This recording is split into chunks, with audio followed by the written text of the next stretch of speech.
আজকে একটি বড় গিফট আমি ওপেন করব, যেটা আমার বাপের বাড়িতে উঠেছিল।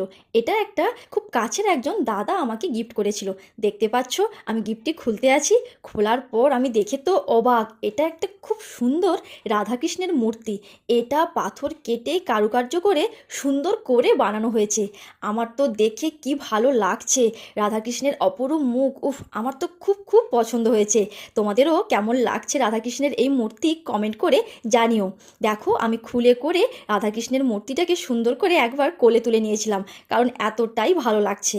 এরপর আমি তোমাদের সাথে আরও কিছু ফটো ফ্রেম শেয়ার করব, যেটা আমার বিয়েতে বাপের বাড়িতে উঠেছিল। দেখতে পাচ্ছ, এগুলো খুব সুন্দর রাধাকৃষ্ণের ফটো ফ্রেম। আমার তো ফটো ফ্রেমগুলো খুব খুব ভালো লাগছে।